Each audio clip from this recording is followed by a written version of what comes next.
आइए दोस्तों, तो आज के इस वीडियो में आज हम ओमकारेश्वर के बारे में और ओमकारेश्वर के गर्भगृह से दर्शन करेंगे। चलिए हम ओमकारेश्वर के दर्शन करने के लिए आगे बढ़ते हैं। आज हम ओमकारेश्वर भगवान के दर्शन करने के लिए चलते हैं। हम सबसे पहले मंदिर परिसर में पहुंचते हैं और यहाँ पर हम मुख्य प्रवेश द्वार देखते हैं और इसके अंदर हम जाते हैं, जहाँ से हम भगवान ओमकारेश्वर के लिए गंतव्य होते हैं। हम मुख्य प्रवेश द्वार पर पहुंचते ही हम गर्भगृह की ओर बढ़ते हैं, जहां पर हमें 64 स्तंभों दिखाई पड़ते हैं। इन स्तंभों पर अनेक प्रकार की कलाकृतियां, विचित्र कलाकृतियां दिखाई पड़ती हैं। ये अपनी ओर इतनी आकर्षित करती हैं कि ये बहुत ही सुंदर होती हैं। ये ओमकारेश्वर मंदिर के दर्शन आगे की ओर चलते हैं, जहां पर हमें 2 शिवलिंग दिखाई पड़ते हैं। इनके दर्शन करने के पश्चात हम गर्भगृह की ओर बढ़ते हैं।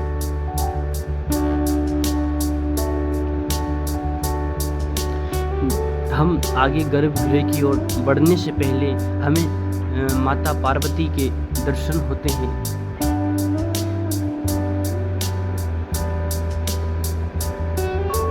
इसके पश्चात हमें भोले ओमकारेश्वर नाथ भगवान के दर्शन होते हैं। ये श्रृंगार इतना बड़ा मनमोहक होता है कि श्रद्धालुगण इनकी ओर बहुत आकर्षित होते हैं।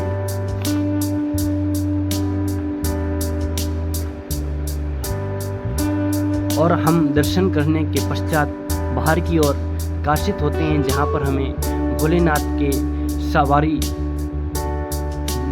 नंदीगण दिखाई पड़ते हैं। इनके दर्शन करने के पश्चात हम प्रांगण में पहुंचते हैं, जहां पर श्रद्धालुगण आराम से बैठते हैं और ध्यान करते हैं भगवान ओमकारेश्वर बाबा के। ओमकारेश्वर भगवान के दर्शन करने के पश्चात हम पहुंचते हैं श्री ममलेश्वर ज्योतिर्लिंग के दर्शन करने के लिए। ये दोनों मंदिर बहुत प्राचीन हैं और इन दोनों मंदिरों के दर्शन करने के पश्चात ही एक ज्योतिर्लिंग माना जाता है। हम गर्भगृह की ओर बढ़ते हैं, जहाँ ममलेश्वर के हम दर्शन करते हैं। गर्भगृह से हम दर्शन करते हैं जय बाबा ममलेश्वर। इनके दर्शन करने के पश्चात हम माँ नर्मदा नदी में नौका विहार करते हैं, जहाँ पर हमें माँ नर्मदा नदी इस तरह कलकल बहती हुई अपनी गंतव्य की ओर पूर्व से पश्चिम की ओर जाते हुए बहती है। यहाँ से ओमकारेश्वर मंदिर का नज़ारा बहुत ही सुंदर दिखाई पड़ता है, जहाँ हम ओमकारेश्वर और ममलेश्वर एक जा सकते हैं। यहाँ से हम पुराना पुल, झूला पुल एंड डैम देख सकते हैं। यहाँ कलकल बहती हुई नर्मदा नदी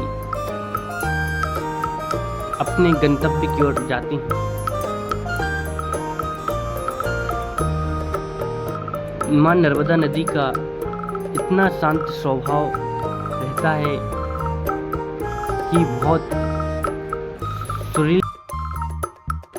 इसके पश्चात हम पहुंचते हैं ओमकारेश्वर की शयन आरती में। ऐसा माना जाता है कि बाबा भोलेनाथ और माता पार्वती जी यहाँ पर स्वयं आते हैं और चौपर पासे खेलते हैं, इसलिए ओमकारेश्वर में शयन आरती मनाई जाती है। और आपने सुना ही होगा कि महाकालेश्वर में भस्म आरती क्यों मनाई जाती है, क्योंकि बाबा भोलेनाथ जी वहाँ पर स्नान के लिए जाते हैं। इसलिए भस्म से स्नान करने के पश्चात 12 ज्योतिर्लिंग में भ्रमण करने के बाद ओमकारेश्वर में शयन के लिए आते हैं, इसलिए ओमकारेश्वर में शयन आरती मनाई जाती है। ये महत्वपूर्ण शयन आरती है। जय बाबा ओमकारेश्वर नाथ।